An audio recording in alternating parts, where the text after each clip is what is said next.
Hello, everyone, and welcome to Old Ass Movie. Yes, those old ass movie reviews. I'm Scott. There's Dave. Welcome, everybody. Yeah. Let's do this. I'm going to do it. Welcome, everybody, and welcome to Old Ass Movie Reviews. I'm Dave. That's Scott.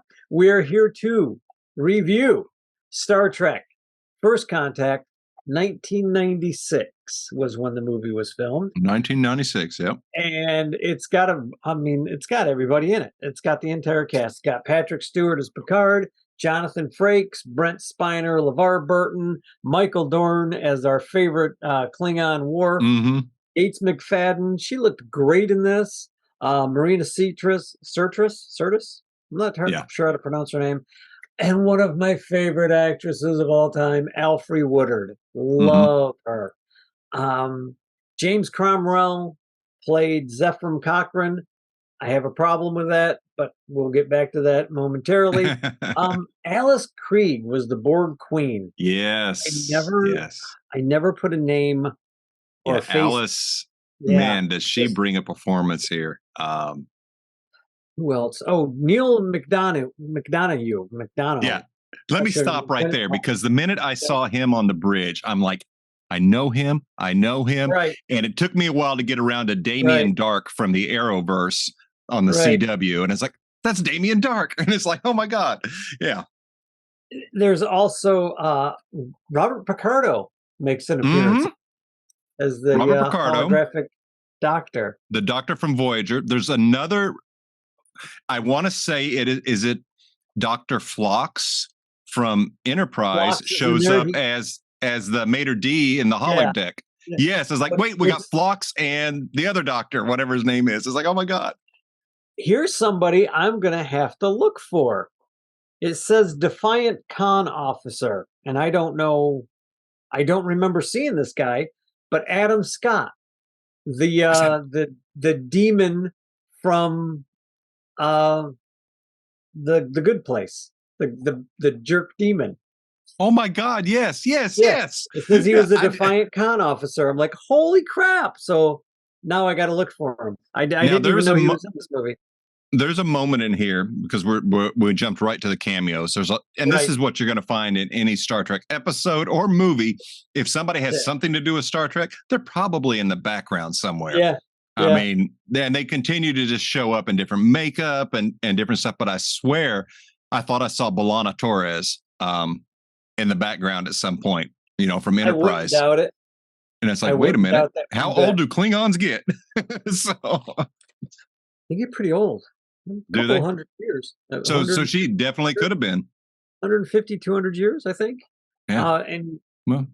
Well, here's something interesting. I want to go through the screenplays real quick first, because it gives credits in IMDb for Gene Roddenberry was the television creator. Rick Berman was for the story. Brandon Braga came up with the story. Ronald D. Moore came up with the story. Yeah. And then you go down a little bit lower and you find out who actually wrote the screenplay. Brandon Braga and Ronald D. Moore. I'm like, why the hell do you have all these other guys on? Just to give them credit when they get paid. Yeah, they get paid for having that credit. Yep. Crazy. But those two guys, and Jonathan Frakes was the director. Yeah, and it shows. He has a fun, lighthearted, but yet he's got a style. He's got a signature. And we see that after all the movies that we watch, that, you can tell when you're watching a John Carpenter film or, James Cameron or these people, they leave their thumbprints all over it. And Frakes definitely does. I want to mention one thing, and I was just flicking through some of the IMDb trivia things that I had never known before.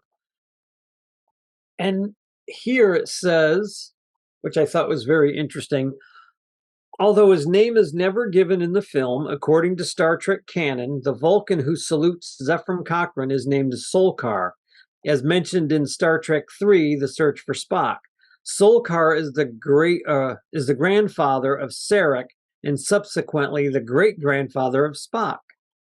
I never knew that. I don't know how true that is, but that's what IMDb says. So now I'm going to have to look it up. Well, when you mentioned Sarek, you reminded me there was an actor that was dressed as a civilian there in that camp was Zefram Cochrane that looked like Sarek, and I was like, "Is that the same guy?" Yeah, you're looking at him like, "Wait a minute, wait, what's going on?" Speaking of Zefram Cochrane, now this is before we get into the actual movie. I want to say my problems with the movie. My big problem with this movie is Zefram Cochrane. I don't mind the actor. I have a problem with Zefram Cochrane being a human on Earth after the Third World War. Zefram Cochrane was from Alpha Centauri, as created in the original series. Literally have an entire episode with Zefram Cochrane and this alien thing that kept him alive and healthy all these years. And he literally tells a story about him being on Alpha Centauri. Well, that's an odd change. But not just that, but there was an entire chronology of space for the Star Trek universe, and geeks like me who read this book, there's like 3 pages of nothing but Zefram Cochrane in history and how he came up with the idea and how it all feeds into the Federation and basically helping to create the Federation and make it bigger. Zefram Cochrane was on Alpha Centauri. It was an accident. He basically, if I remember correctly, came up with the idea and then created it by accident.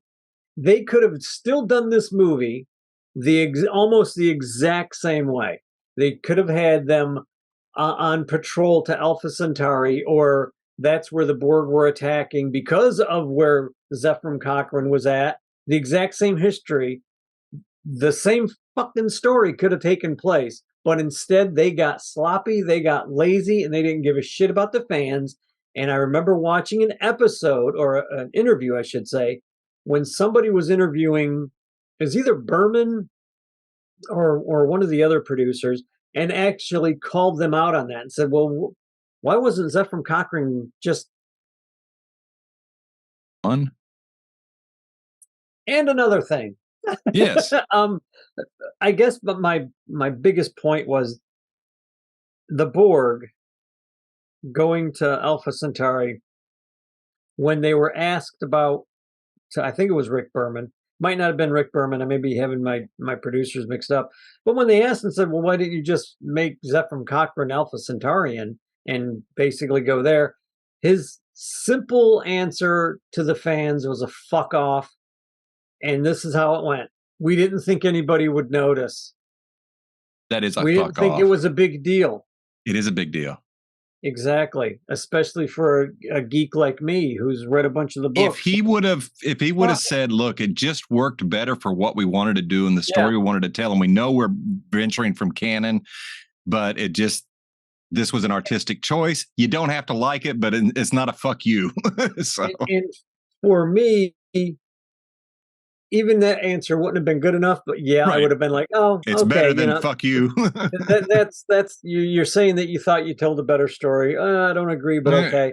But I still think all they had to do was take everything that happened on Earth, move it to Alpha Centauri. Nothing would have changed. It wouldn't have changed. Been the exact same story, and it would have been in canon.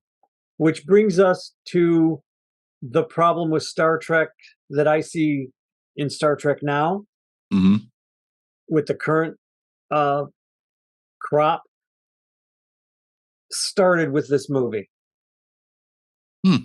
That's my opinion. It started with this because they basically looked at canon, they looked at lore, they looked at everything, and were like, we don't have to worry about it. We don't have to worry about it. I swear to fucking God, get out of there. Go. Out. As Dave herds his dogs like a pack of tribbles. Wild rabid tribbles it is. See eating that? Green screen tribbles. Get out of here. You get out of here. You had a bone. You had a bone to chew on, and you chose to chew on my thing. I'm sorry, folks. But as Dave wrangles those. Usually I just let him sleep or lay down next to me, and this one's just acting a fool. Yeah, that's what they do. Back to the movie. I'm sorry, folks. I find it offensive when somebody does that. I found it offensive with Star Wars. I find it offensive with Star Trek. I find, to just look at the fans that made your franchise, made it $1 billion corporation, and just said, "We didn't think it. Yeah, whatever." You And don't do that to him. You just don't. It's no, not you right. don't. And we can't talk about this movie without talking about the series Picard, because it does all tie together. And God bless what Terry Matalas did with Picard, was he gave the fans what they were looking for and made an attempt to say, hey, look at this, you know? So, and I do appreciate that.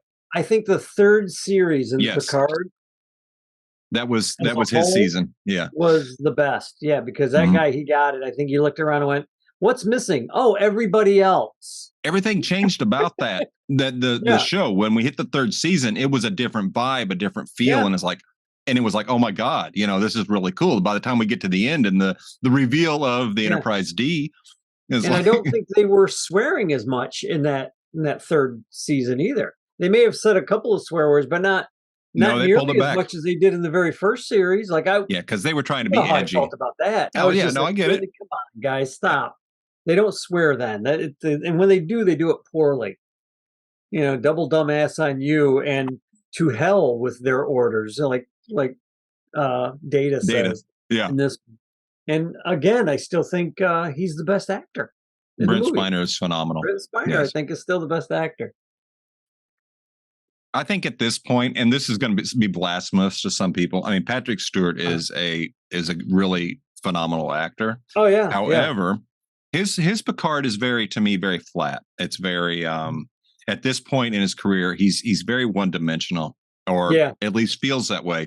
That he doesn't have the range that he brought in that third season of Picard. There was so much emotion, and you could see just he had so much to work with. But on here, it was just kind of I told you I'd started to watch Deep Space Nine, and I really wanted, when seeing Picard and Cisco meet up, I just really wanted Cisco to punch his ass. Oh yeah. Yeah, everybody did that I know that watched that movie. I wouldn't have been able to control myself. I would have shot him with a phaser. Picard in that section there, in that little bit, in that little meeting, came off as arrogant, a dickhead. Yeah. And fuck you. I'm Jean-Luc Picard. And it's like, that's why I just love Alfre Woodward.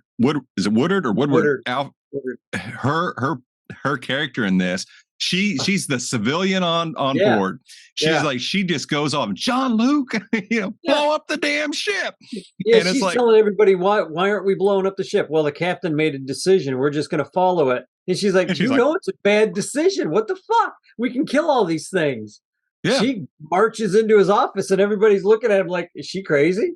What the hell's wrong with you, old white guy? You're going to get us all killed. It was good. It was at that point Jean-Luc started to change, and maybe at hindsight's 2020. I always thought it was a good performance and all of that, but seeing what we saw in the 3 seasons of Picard and seeing what range he brought to that character and what much more human, it was a little weird to see this very cardboardish Picard. Well, I felt like he what's the word I want to go with? I'm not sure how to say it, because I liked his character in this. I really did. Oh, absolutely. To me, it was a little bit more rounded. I felt like he played outside of the flat character that he played in the series so much, and in the movies that he played. So to me, it gave him a little bit more like he's actually ticked off about something. How it came about so quickly is the thing that I thought they needed to stretch out a little bit more. You know what I mean? Mm-hmm. Like they had him having the nightmares and the voices in his head. They had him like going to turn a little bit, but then all of a sudden he would just turn right away. And I'm like, okay, that seemed awfully rapid. I mean, I know they're aboard your ship and you're trying to talk to people, but now you're just going to suddenly forget all of your training and everything you've ever done and just, Yeah. It just seemed a little awkward for me. But other than that, I liked, especially when Alfre Woodward and him got together and started acting against each other. Yes. She it's almost like her being there, her acting pushed him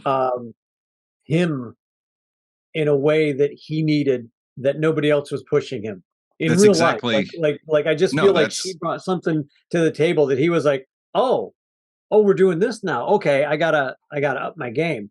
And I mean, you want to see you want to see a good actor really shine, you put them across from another good actor where they have the chemistry, and we have that. And what ends up happening is you push each other to just be more in the moment and more that character, and you feed off that energy, and that's what they had, and that's why casting is so damn important.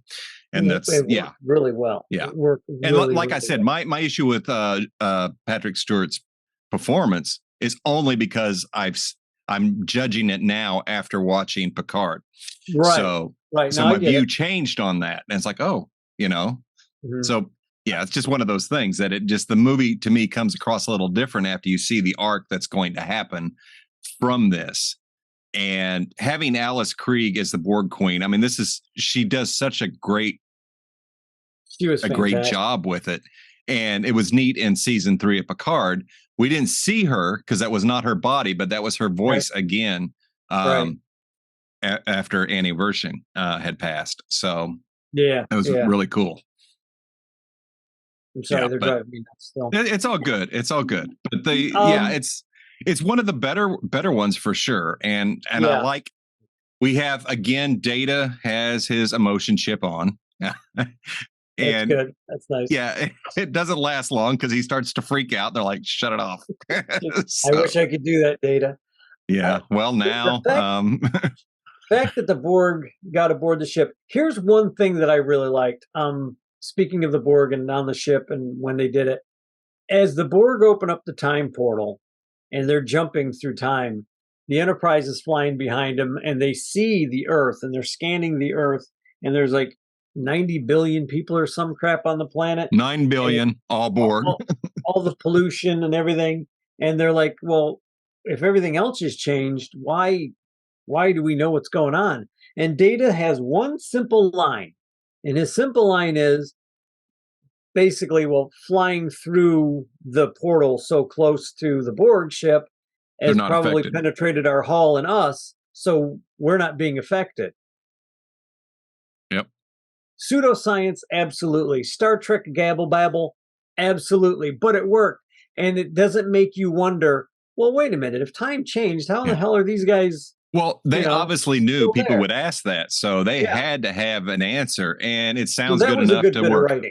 Yeah, that was and it was just a line. Like, somebody asks a question like you and I would ask if we were in that situation, like, how in the hell are we still here if time changed? Well, when you went through the time hole, the tachyon field hits you, and boom, that's why you're not being affected, because the little things are in you. The time travel beamly beams. Yeah, at that point, my brain just liquefies and runs out my ear, just trying to even understand that. I'm just going to go with, okay, cool. Yeah, then you just accept it. You're like, okay.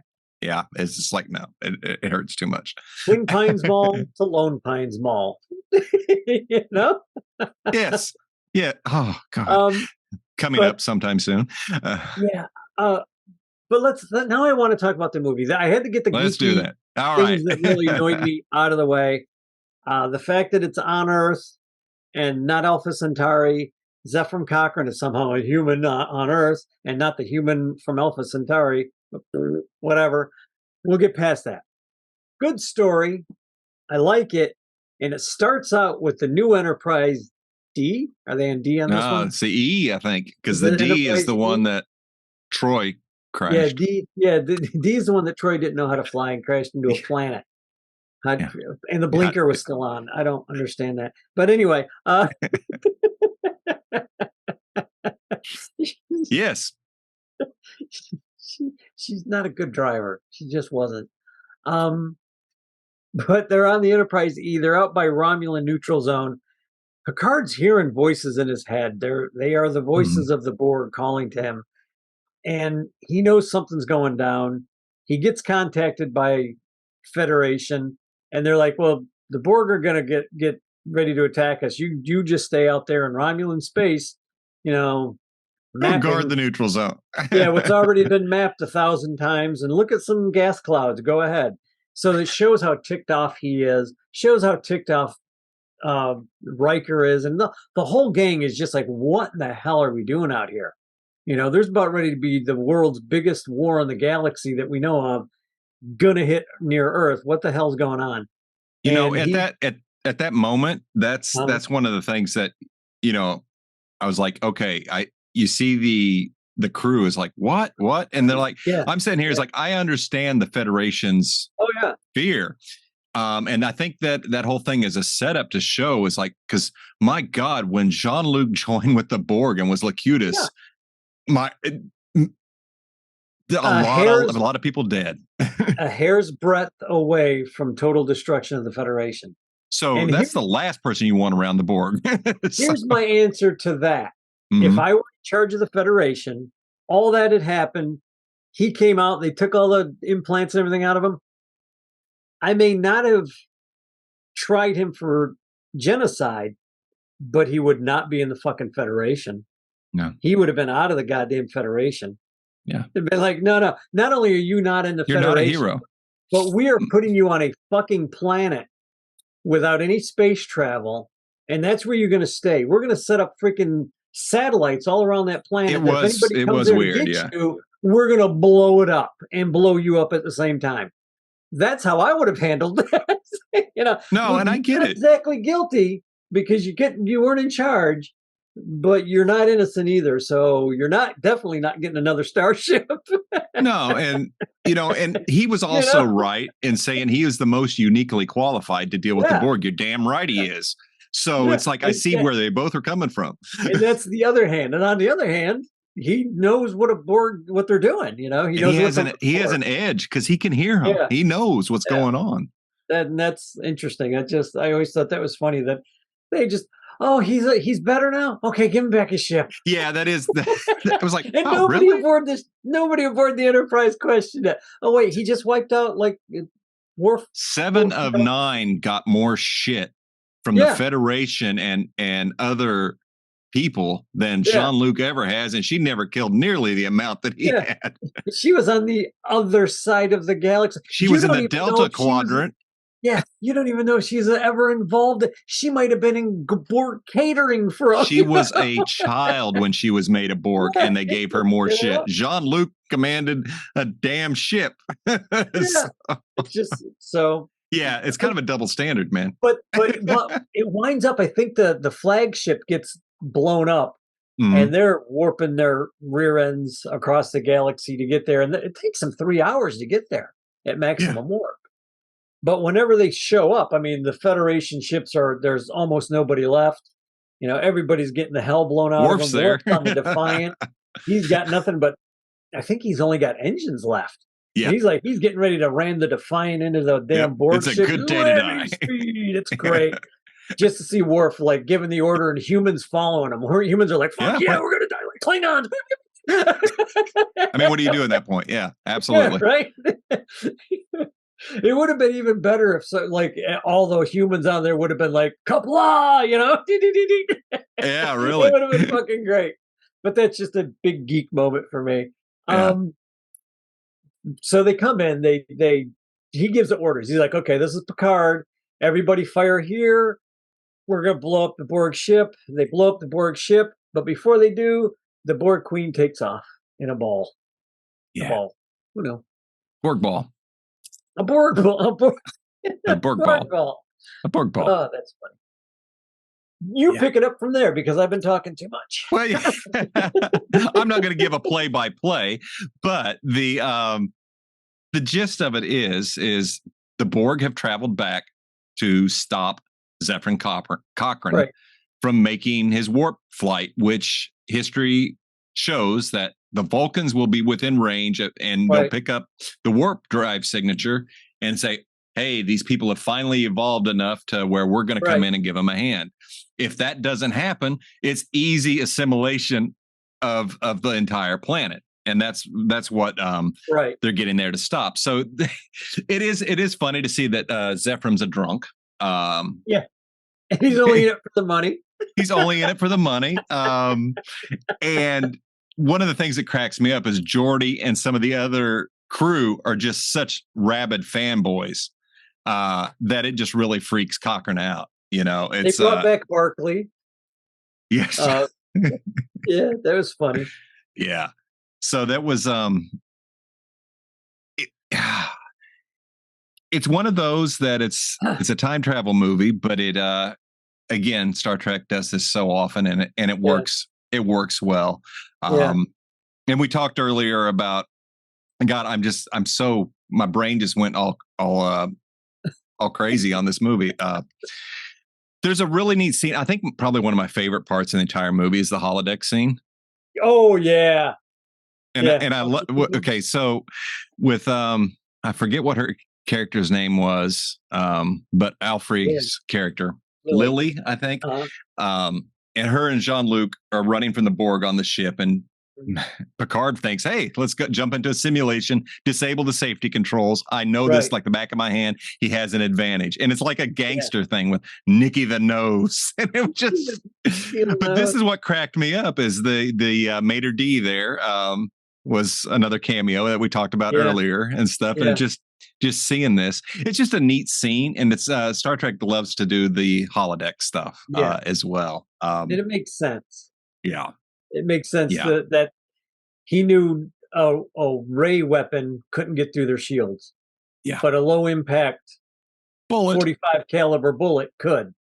Or pretty smart. Low impact, low velocity compared to a laser. You know, it's like, okay, they're not prepped for that. You know, their shields, their body shields aren't up for that. So when that happened, I'm always thinking, well, damn, too bad they don't have conventional weapons on the some prehistoric, maybe in a glass case somewhere. Picard has an old shotgun, a boomstick, and pulls an ash. And a chainsaw in his hand and go at him. You know, it's right, exactly. Old school. Then what do you got? How do you like that, Borg? Yeah, and then it also leads to question: could they have not reconfigured the ship to broadcast the holodeck over the entirety of the ship? I don't know. Well, why not? I mean, they do everything else. You know, I know, right? You know, I'm not a Star Trek writer, but that's where I would have possibly went. But no, they didn't have Scotty, so it wouldn't work. No, Scotty's they would have had. They would have had to. I mean, Geordi's good. Geordi can fix an engine. Yeah. I will say, again, we talked about Brent Spiner, phenomenal actor. We're starting to see Data mess with his emotions. And he's all excited. He's excited about feeling fear. He's excited about terror because he's never felt it. And everybody's like looking at him in horror. It's like, shut it off. You know? We can't. We're scared. We're scared. And he doesn't understand it. He wants to discuss it. Like they're walking down the hallway. And he says something to the effect of, I feel like I'm terrified. I don't, this is absolutely, is intriguing. And they're like, could you just turn that off, man? Yeah. Just turn it off. Oh, okay. Yeah. But it's one out of the Next Generation movies. This one is my favorite. Yeah. We only have two more, and I don't remember the next one very much at all. But the next one is Insurrection. It's the Insurrection, where and then we go to Nemesis. Federation are the really bad guys, and then Nemesis, which is a story that should never have been done, and if it was done, it should have been done in a completely different way. And we will definitely be talking about that. But about those. You and I talked a little bit about that I think, already. But for this one, we again with Data, seeing him striving to become more human, and the Borg Queen offers him all of this. She is so smart and so manipulative. She was the devil. She was the devil in the desert, and so good, good. You cannot outsmart her. No. Well, by the time we get to Picard, we realize why she's so hard to outsmart or outwit. Yeah. She's thinking on a quantum level. She sees all sorts of different. She sees everything. Everything. We look at on 3 dimensions only. So but she didn't see Data doing that. Right. Which is the amazing thing. So that means Data may be working on a quantum level too. Because of his Data pretty much is, brain. As we see in Picard, he's the only one who can figure out how to stop all of this. So but that's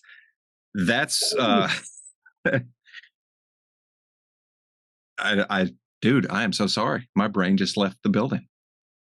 I'm sorry. I turned around and see my dog sitting on my other dog's head. I'm just like, well, why? Sorry, I distracted. Well, no, and then it's me. I'm very distractible. It's just Data's mind working on that. On the quantum level like that. Yeah, it's that's where I was going. So there's something. This is the first time I've seen this movie multiple times, and this is the first time that I've caught this. The Borg, she is talking to Picard about how they conquer worlds as a way to enrich themselves and to become better and to become to evolve. And it was the first time I realized that's the same thing the Federation does. Yeah. They take over, they colonize. Not but let's not get so technical. Let's be honest, not quite. On the surface, it is still insurrection. Yeah. It is like that, though. I mean, that was the connection I made. Is like, are the Borg colonial Britain? Is or Rome, or that was the thing I got from that. Is like, okay, it's different. They're doing it through genocide. Well, okay, it's a hell of a debate we could have.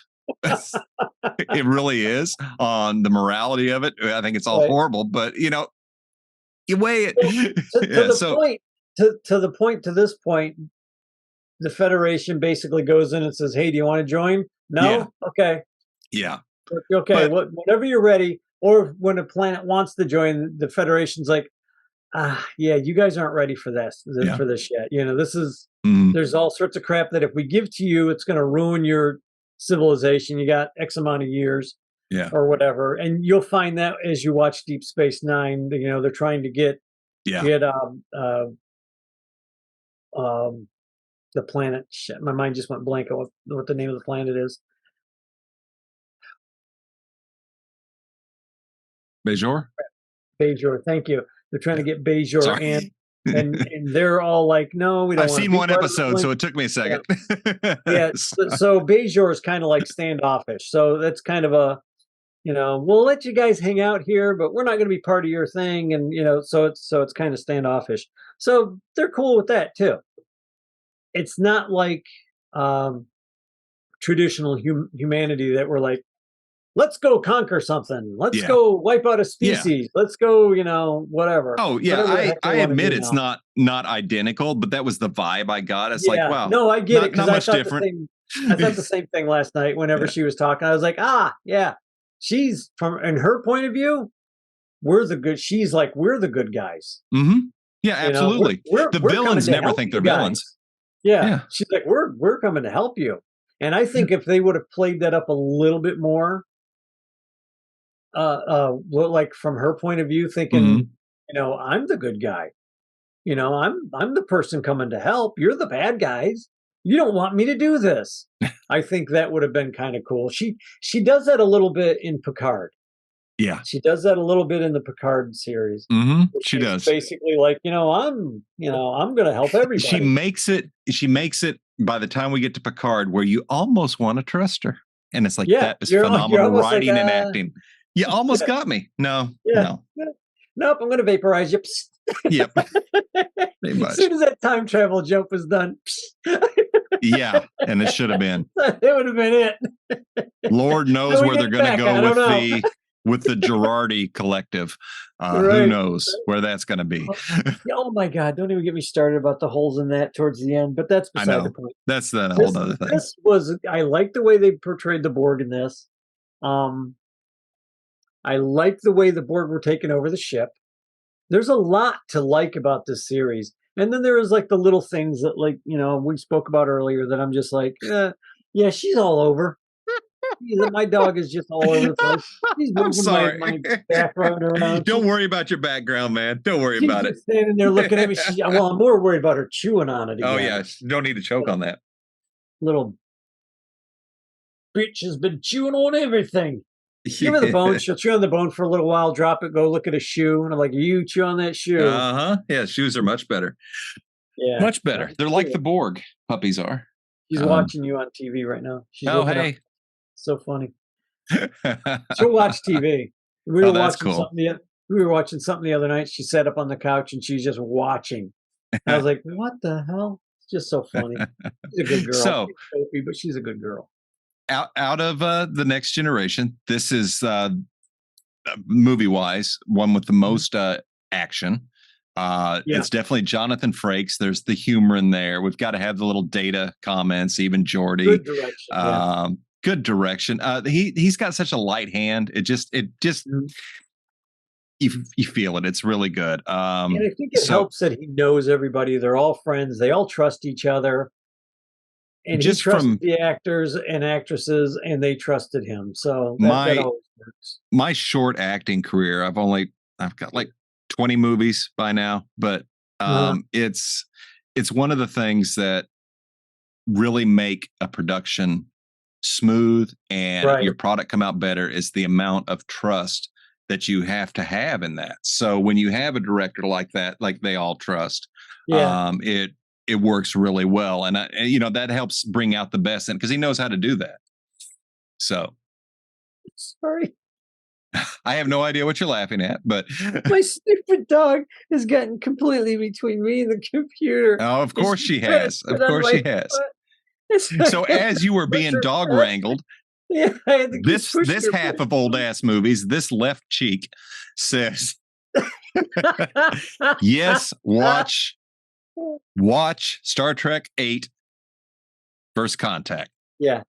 I agree with you. Canon you. is flawed, as Dave pointed out, but it's a good story. And if you're like me, the Borg are one of my all-time favorite villains.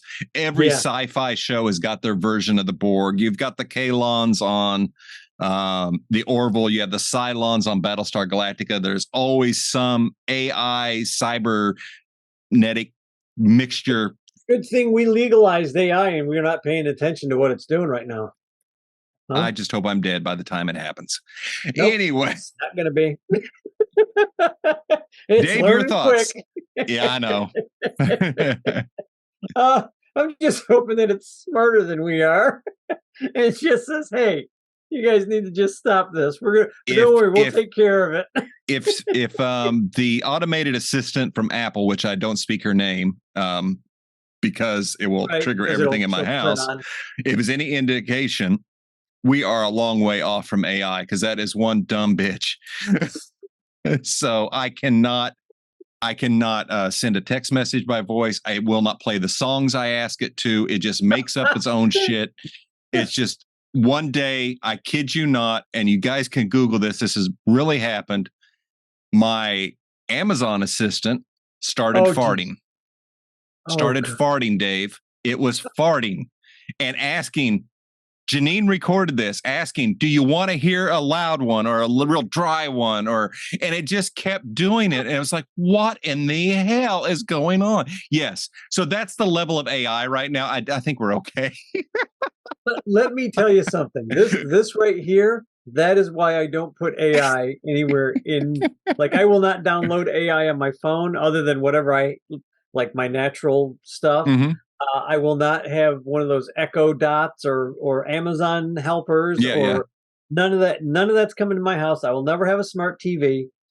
I would rather go out and buy an old tube TV or go to radio before I put a smart TV in my house, because they're just too easy to hack. I know you look at me. Look it up. I'm not going to get into that here, but they're just. What are they going to do? Change my channel? No, it's worse than that, but we're not going to get into that. There's no cameras on there or a microphone on my TV. That's what I'm talking about. The ones with the TV and the microphone and all that. Oh, I haven't seen that. They go. Those suckers get hacked easy. Oh, hell no. No, I understand. But I won't have one of those in here. I won't put not with the camera. All the Amazon cameras and all that crap. But everybody's like, "Oh, you got to have this, and you have a slave drive to this place and this place and that place." And I'm like, no. I don't want anybody watching me or listening to me at any time they want to turn it on. No. I'm not important enough for them to turn it on, so I don't care. I am completely wired, man. For me, that doesn't matter. My whole thing is, fuck off. I don't want you guys listening to me at any time. Ever. I got you. It's all good. If I want to, I live dangerously. It's in politics. I don't need anybody knowing about it. Yeah, well, okay. So anyway, so this movie. Then AI always does it. AI always does what the Borg do what the Cylons do what the people in the Orville do. And just Terminator. Well, it was something recently that James Cameron said, I tried to tell y'all back in the 90s. Yeah. We know, James. We know. Nobody watches movies. Nobody listens to James Cameron. Ridley Scott has been trying to tell us the dangers of AI for a long time. And aliens. Oh, God, that's funny. Yeah. No, but I would say I highly recommend this movie. Back to the movie. Yeah, very good. So I recommend the movie. It's the best one, in my opinion, of the next generation. I will agree with that. So definitely, if you're a fan of Star Trek, you definitely need to watch this. And you probably already have. If you're a fan of Star Trek, you've already seen it. And you've probably already watched the continuation of part of this storyline in Picard, which deals with the continuation of the Borg. And yeah, so I can never get enough Borg. I want to go watch Voyager now. But right. So I'm gonna have to start watching that again. I haven't finished watching it. Yeah, I always get to about the same point in the first season, and then walk away. And I need to go back to it and just start watching it again. It does get better. And this is a certain point that really annoyed me, and I was always happy. And then all of a sudden, I stop, and I'm like, why do I keep stopping in the same place? I need to go back. Yeah, it gets better when Tess leaves. Yeah. Not for her. No, not for her, but not for her. I say it like she went on a vacation, like a trip. Yeah. But anyway, thanks for watching and listening. Sorry that Dave and I just sometimes go off the rails and don't even know what the hell we're talking about anymore. But hey, Star Trek, Borg, Picard, this is a good one. Definitely watch it. Next week, we will be back with Insurrection. And I don't remember if I like it or not. We shall see. I remember.